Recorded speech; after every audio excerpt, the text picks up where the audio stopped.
My wife tricked me into missing our anniversary trip, then used my money to party with her lover in the luxury suite I had booked for us. When I found out, I made sure she regretted it. Hi Reddit, it's me, Jake, and I don't know if I'm posting this just to get it off my chest or if I need someone to tell me I'm not crazy for feeling the way I do. Either way, here's my story. Maybe someone out there will understand. I was the firstborn in my family, but if you walked into my parents' house, you'd never know it. Their entire home was a shrine to my younger brother, Ethan. Every wall, every shelf, every inch of space was covered in framed newspaper clippings, trophies, medals, and certificates. You'd think he was some kind of world-class prodigy. Me? There wasn't a single picture of me in sight. If I hadn't grown up in that house, I might have thought I was just a guest. The thing is, it's not like I was some rebellious kid who made their lives miserable. I did everything right. I got good grades, played basketball, then switched to track. I worked after school to pay for my own things. But none of it mattered because Ethan was special. At least, that's what my parents always told me. He was a pianist, and to hear them talk about it, you'd think he was on his way to becoming a legend. They went to every single one of his performances, recitals, and competitions. If I had a big game or a track meet on the same day. Too bad. Ethan's performance is more important, they'd say without hesitation. That sentence was basically their family motto. I could count on one hand the number of times they showed up for me, and even then, it was usually because Ethan's plans got canceled and they had nothing better to do. When they did come, they didn't even pretend to care. My mom would sit there scrolling through her phone, my dad would check his watch every 5 minutes, and the second it was over, instead of asking how I did, my mom would just say, "Ethan has a big recital next weekend. You should be cheering him on." I tried to tell myself it didn't matter. I had friends. I had teachers and coaches who actually paid attention to me. But when you grow up in a house where you feel like an afterthought, it messes with you in ways you don't even realize until later. It wasn't just about sports. Every birthday, every holiday, every family event was another excuse to celebrate Ethan. If I got A/B on a test, they'd remind me Ethan got an A+. If I saved up to buy myself something, they'd say Ethan deserved a reward too, even though he never worked a single day in his life. Through it all, I never said a word. I guess some part of me still hoped that one day they'd finally see me. Spoiler alert, they didn't. By the time I was 16, I had already figured out that if I wanted anything in life, I had to get it myself. So I started working construction jobs during the summer. It was exhausting, but at least there, I wasn't invisible. While other kids spent their summers traveling with their families, I was up at 5 a.m. lifting heavy materials in the heat. At 18, I moved out the second I could. I rented a tiny apartment, barely big enough for a bed and a fridge. It wasn't glamorous, but it was mine. I worked full-time, mostly manual labor. It was hard, but it was a hell of a lot better than staying in a house where I didn't matter. Meanwhile, back at home, my parents were busy throwing Ethan a sweet 16 party that looked like something straight out of a movie. A luxury venue, catering, a DJ, a professional photographer. Later, I found out they spent more on that one night than I did on my entire first year of rent. For comparison, when I turned 16, my parents made dinner at home, nothing special, just our usual meal with a cake at the end. No party, no gifts, nothing. When I turned 18, officially becoming an adult, my mom sent me a 2-line text. "Happy birthday. Hope you're doing well." That was it. No mention of me moving out. No asking if I needed anything. I doubt they even noticed I was gone. While I was working 10-hour shifts, Ethan was in college, bouncing from major to major. First music, then business, then journalism. Every time he got bored, my parents just nodded and wrote another check. Meanwhile, I was figuring out how to budget, how to fix things in my apartment, how to survive on my own. And yet, they still expected me to show up for Ethan's big milestones, his college decision day, his first internship, all his achievements. They'd send me messages like, "Come celebrate with us," like I was some distant relative, not their son. I didn't respond. I was too busy building a life that had nothing to do with them. By the time I was 28, I had finally started feeling like I was getting somewhere. I had worked my way up in construction, not just hauling materials anymore, but managing projects. I had my own place, a solid group of friends, and a work ethic that made sure I never had to rely on anyone. Especially not my family. Then, out of nowhere, my body started betraying me. At first, it was little things. I'd feel winded faster than usual even though I was in decent shape. Then, the chest pain started. It wasn't constant at first, just a dull ache that would come and go. I figured it was nothing. I'd been lifting heavy materials for years, maybe I pulled something. But then it got worse. Way worse. One day, on site, I was carrying a stack of drywall when a sharp, crushing pain shot through my chest. I had to drop everything and sit down, struggling to breathe. My crew thought I was having a heart attack. My buddy Nick, one of the guys who always had my back, called me an idiot and practically dragged me to the hospital himself. I hated hospitals. I hated doctors. I hadn't seen one in years. But this wasn't something I could shake off. After a battery of tests, the doctor came back with a look on his face that made my stomach drop. It wasn't my heart. It was a tumor. A damn tumor pressing on my lungs, growing silently for who knows how long. And if I didn't get surgery soon, I might not have a chance to fix it. I sat there, numb, as they explained the costs, surgery, treatment, recovery. It was more money than I had ever seen in my life. And since I had been working freelance construction jobs for years, I had no insurance. No safety net. For the first time in a long time, I was stuck. I didn't know what to do. I had spent my whole life making sure I never had to ask anyone for help. And now I was looking at a price tag that made survival feel like a luxury I couldn't afford.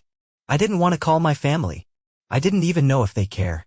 But as much as I hated to admit it, I was running out of options. I sat with my phone in my hand for an hour before I finally dialed. When my mom picked up, she sounded surprised to hear from me. Not worried. Not concerned. Just surprised. Like she had forgotten I existed. I told her everything, the pain, the tumor, the cost. I laid it all out, hoping that at least in a life-or-death situation they'd step up. Silence. Then my dad cleared his throat and said, "Well, that's really unfortunate, Jake. But all our savings are tied up in Ethan's wedding." I thought I misheard him. "What?" I asked, gripping the phone. "We're covering the venue, the catering, and his honeymoon," my mom added, like it was the most obvious thing in the world. "You know how important this is for him." I sat there, my fingers gripping the phone so tightly my knuckles turned white. "I have cancer," I said, my voice cracking. "And you're telling me Ethan's wedding is more important?" My mom sighed. Like I was the one being unreasonable. "It's his special day, Jake," she said, exasperated. "You've always been independent. You'll figure something out." I don't remember hanging up. I barely remember anything after that. I just sat in my tiny apartment, staring at the wall, trying to process the fact that my parents had just told me clearly, without hesitation, that my life didn't matter to them. It wasn't even about the money anymore. It was about the fact that I had finally given them the chance to prove that I mattered, and they didn't take it. I wasn't their son. I was just an afterthought. I didn't call them again. But what happened next, that was something none of us saw coming.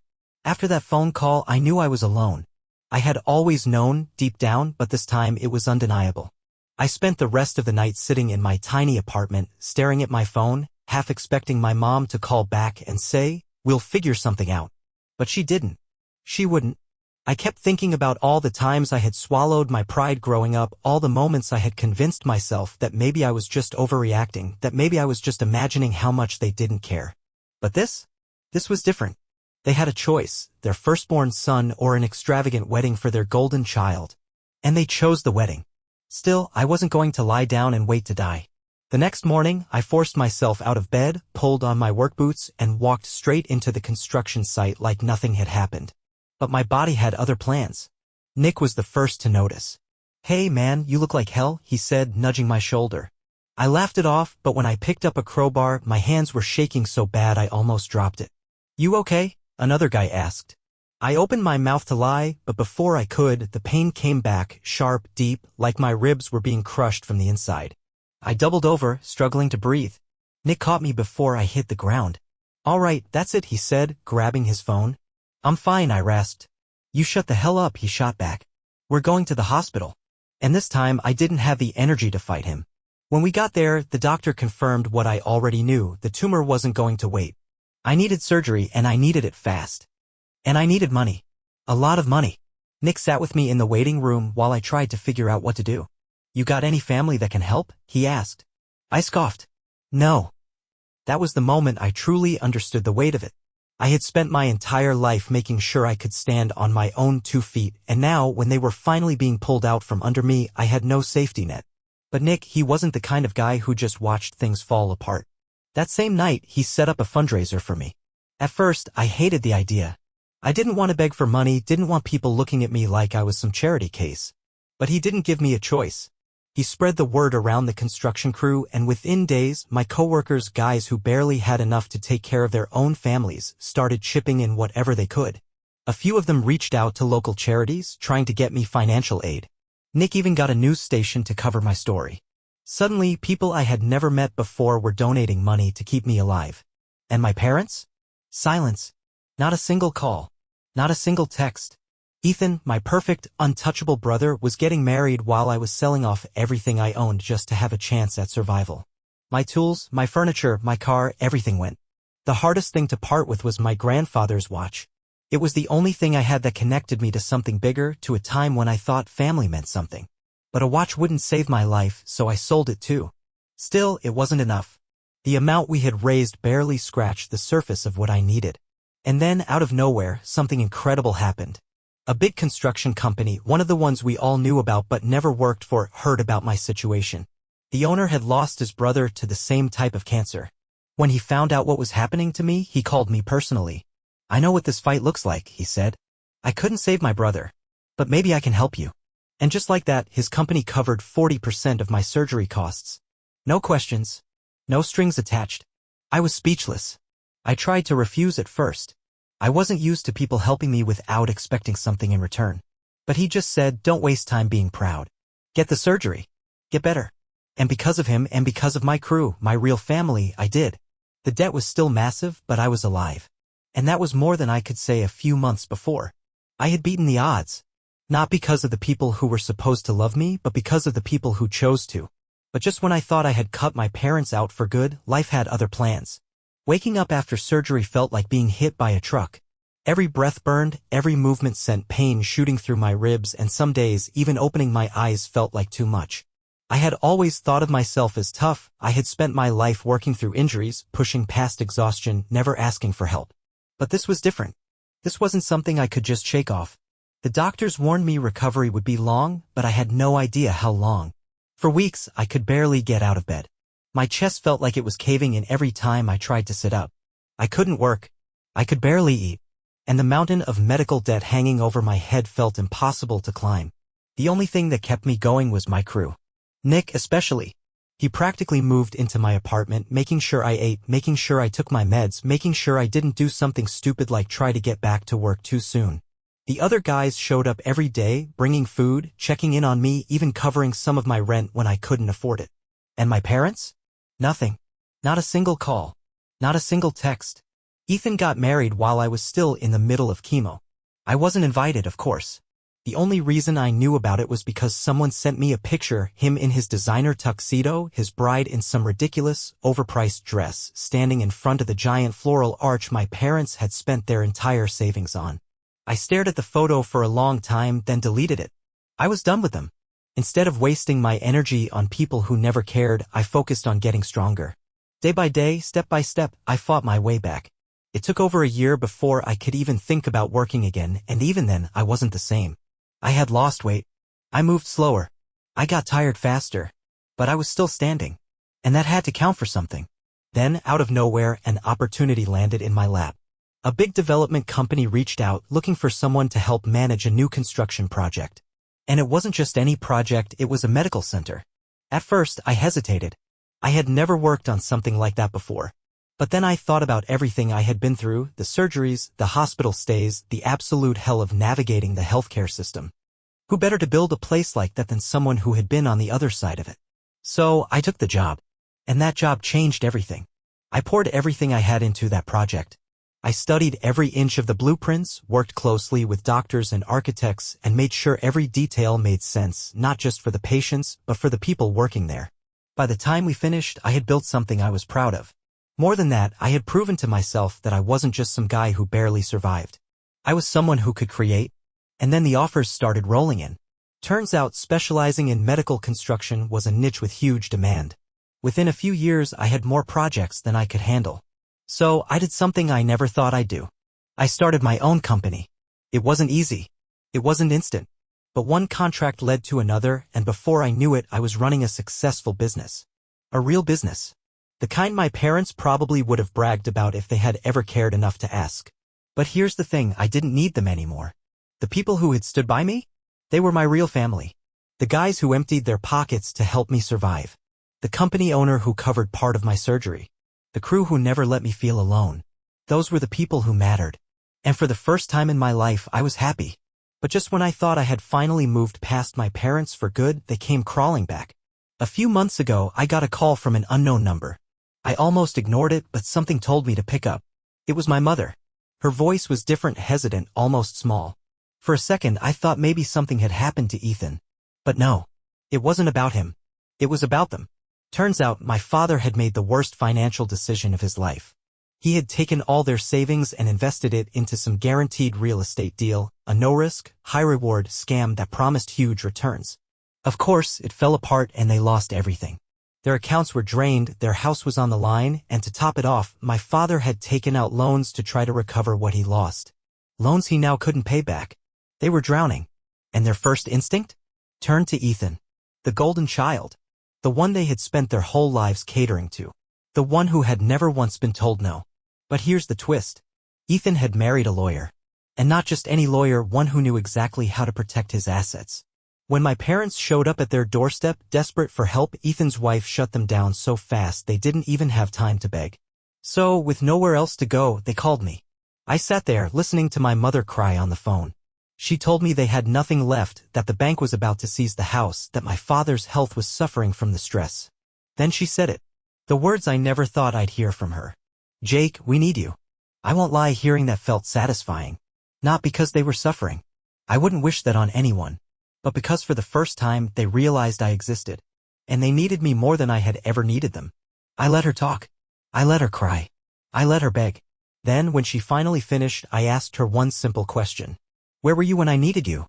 Silence. No excuses. No justifications. Just silence. Because she knew. She knew exactly what they had done. After a long pause, she whispered, I'm sorry.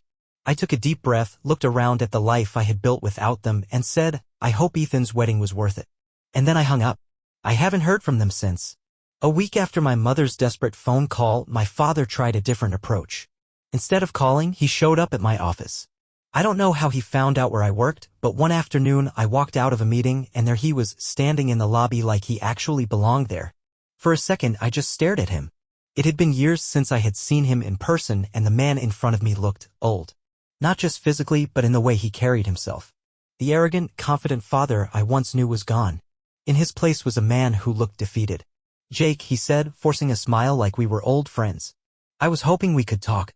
Every instinct told me to turn around and leave, but a part of me, the part that still had unresolved anger, wanted to hear him say it. So I let him talk. He got straight to the point. He and my mother needed $50,000 to avoid losing their home. $50,000. Just about the same amount they had spent on the photographer for Ethan's wedding. I almost laughed, not because it was funny, but because it was pathetic. He rambled about how they had supported Ethan for years, expecting him to take care of them when the time came. How Ethan had turned his back on them. How he and my mother had made mistakes but were still my parents. Then he said it. Family takes care of each other. That one almost sent me over the edge. I took a deep breath, looked him in the eyes, and said, fine. You want to talk about family? Let's go somewhere. I walked past him, got in my truck, and told him to follow me. I drove him straight to one of the biggest projects I had ever worked on. The medical center. The place that existed because of my struggle. The place I had poured my heart into after surviving something I never should have faced alone. My crew was there. The men who had stood by me when my own family had turned their backs. Nick, the guy who had practically saved my life, was the first to greet us. My father looked at him. Then at the others. And for the first time I saw something click in his eyes. This was my family. Not him. Not my mother. Not Ethan. I turned to him and said, this place? It exists because of people who actually gave a damn about me. Not because of you. He opened his mouth, but I wasn't done. When I was dying, you told me to figure it out on my own because Ethan's wedding was more important. I stepped closer, my voice steady. Well, now you're the one drowning. So figure it out on your own. His face fell. He looked around, maybe hoping someone would step in. But my crew just stood behind me, silent and solid. For once, he had no excuses. No justifications. No way to twist things in his favor. I shook my head. I'm not giving you a cent. Then I turned around and walked away. He didn't try to stop me. Didn't call after me. He just stood there, alone, in front of the building I had helped create. And that was the last time I ever saw him. After I walked away from my father that day at the medical center, I knew I was truly done. There was no more anger, no more frustration, just a quiet understanding that I owed them nothing. And life, well, it moved on. My parents lost everything. The house? Gone. The bank took it when they couldn't pay back the loans. Their savings? Wiped out from my father's idiotic investment. Their social circle? Disappeared the second they had nothing left to offer. And Ethan? He cut them off completely. I don't know if it was his lawyer wife's influence or just sheer self-preservation, but the moment he realized they were financial deadweight, he was done with them.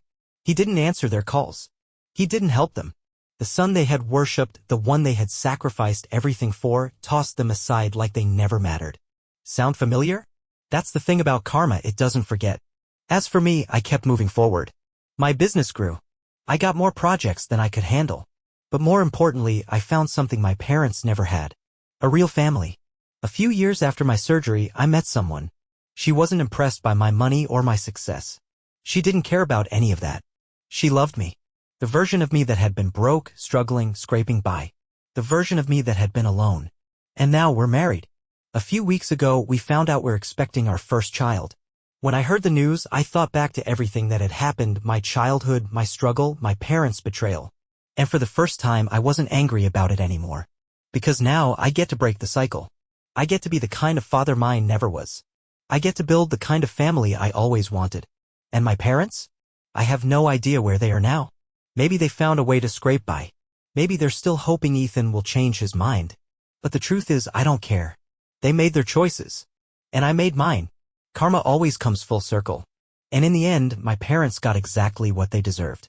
And me? I got everything I ever wanted. A few months after I turned my father away at the medical center, I heard from them one last time. Not directly, no, they were too proud for that. Instead, my aunt, my mother's older sister, reached out. I hadn't spoken to her in years. She was the only one in the family who had ever shown me any kindness growing up, but even she had been distant.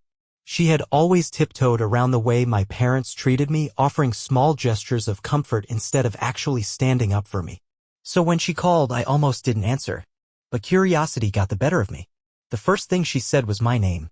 Just my name, like she was trying to steady herself before getting to the real reason for her call. Then she sighed and said, "Jake, your parents are in a bad place."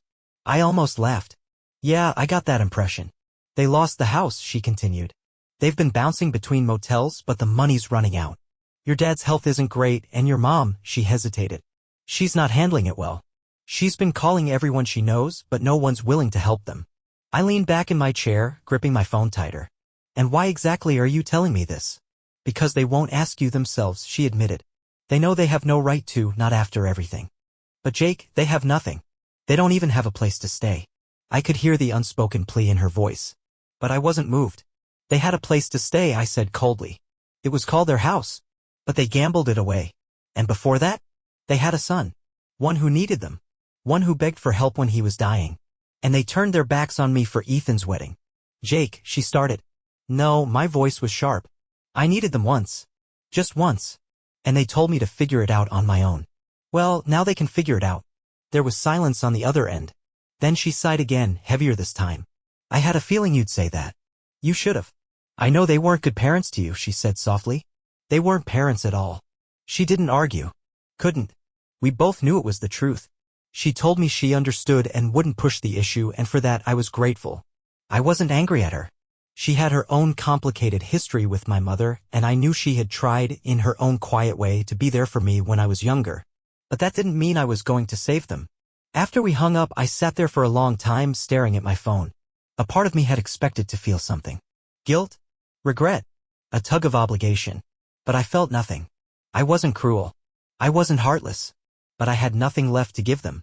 I had spent my whole life trying to be worthy of their love, trying to earn even a fraction of the care and attention they had showered on Ethan. I had given them the opportunity to show me I mattered. And they had failed. So I did what they had done to me so many times before. I moved on. And life? It kept getting better. As my business grew, I found myself in rooms I never thought I'd belong in, meetings with high-profile clients, negotiating contracts for multi-million-dollar developments. The same industry that had once been my escape, the thing that had saved me when I had nothing, was now turning me into someone unstoppable. But none of that compared to the biggest moment of my life. The day my daughter was born. Holding her for the first time, feeling her tiny fingers wrap around mine, I knew I had broken the cycle. She would never know what it felt like to be ignored, to be treated as if she was invisible in her own home. She would never have to fight for scraps of affection. She would never have to wonder if she mattered. And as I looked down at her, I realized something. I won. Not in a way my parents would have ever understood. Not in money, not in status. I won because I built a life they could never take from me. A life full of real love, real family, and people who stood by me not because they had to, but because they wanted to. And for the first time in my life, I didn't just feel happy. I felt free. A year after my daughter was born, I heard a rumor about my parents.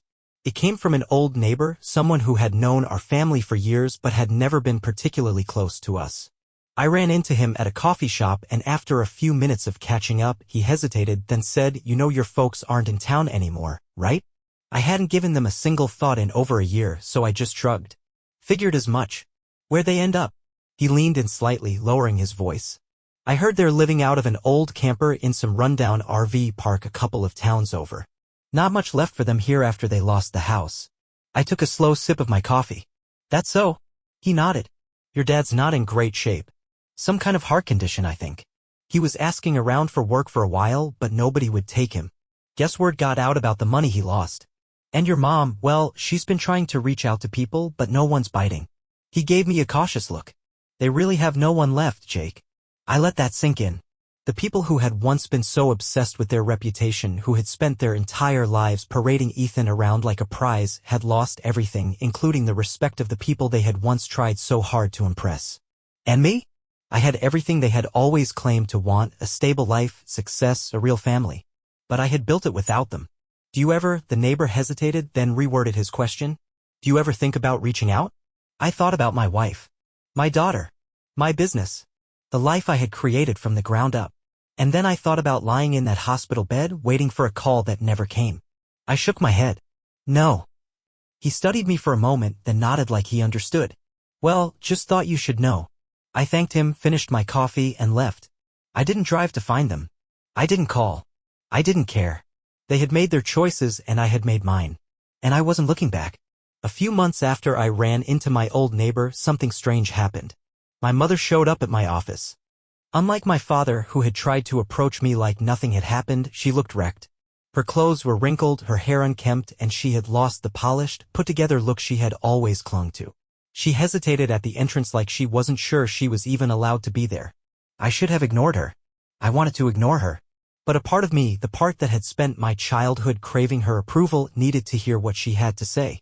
So I walked up to her, arms crossed, voice cold. What do you want? Her lips trembled, and for a moment she just stood there, wringing her hands like a nervous child. Finally, she whispered, Jake, please. Please what? Please pretend like none of it ever happened? Please act like she had ever been a real mother to me? I didn't say anything, just waited. She swallowed hard. Your father's in the hospital. There it was. I almost laughed at the irony. After all the times they had ignored me when I was sick or injured, all the times I had suffered in silence while they fawned over Ethan, now she wanted to tell me about a medical emergency? Still, I let her continue.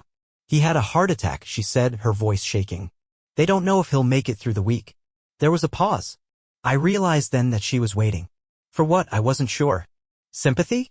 Shock? An offer to drop everything and rush to his bedside? Instead, I just nodded. Okay. She blinked, like she didn't understand. Okay. I met her eyes.